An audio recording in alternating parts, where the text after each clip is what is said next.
एक दिन शौहर ने आराम से बीवी से कहा, काफी दिन हो गए हैं मैंने अम्मी अब्बू को नहीं देखा। मैं सोच रहा हूं कि कल सबको घर पर खाने पर बुला लूं। तुम जरा अच्छा सा खाना बना लेना। बीवी ने टाल मटोल वाले अंदाज में कहा, इंशाअल्लाह देखेंगे।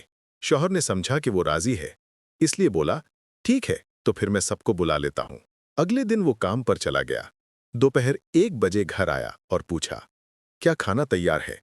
वो सब 1 घंटे में आ जाएंगे। बीवी ने बड़े आराम से कहा, नहीं, मैंने कुछ नहीं बनाया। तुम्हारे घर वाले कोई गैर थोड़ी हैं। जो घर में है वही खा लेंगे। ये सुनकर शौहर परेशान हो गया। तुमने कल क्यों नहीं बताया कि खाना नहीं बनाओगी? अब वो लोग तो आ रहे हैं, मैं क्या करूं? बीवी ने बेफिक्री से कहा, फोन करके माजरत कर लो, वो तो घर के लोग हैं, नाराज नहीं होंगे। शौहर गुस्से में घर से बाहर चला गया। कुछ देर बाद दरवाजा बजा। बीवी ने खोला तो हैरान रह गई। सामने उसके अपने वालदैन, बहन भाई और उनके बच्चे खड़े थे। बाप ने पूछा, दामाद जी कहाँ हैं? बीवी ने कहा, अभी कुछ देर पहले ही बाहर गए हैं। बाप ने हैरत से जवाब दिया, उन्होंने हमें कल फोन करके आज दोपहर के खाने पर बुलाया था।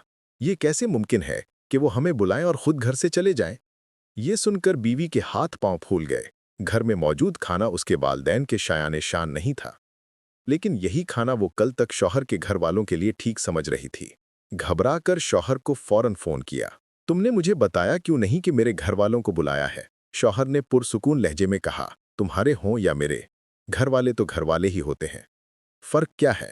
बीवी ने जल्दी से कहा, बराहे मेहरबानी बाहर से कुछ ले आओ, घर में उनके लायक नहीं है।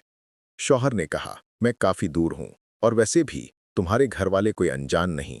उन्हें वही खाना खिला दो जो तुम मेरे घर वालों को खिलाना चाहती थीं। ये तुम्हारे लिए एक सबक है कि दूसरों के वालदैन की भी वैसी ही इज्जत करो जैसी अपने वालदैन की करती हो।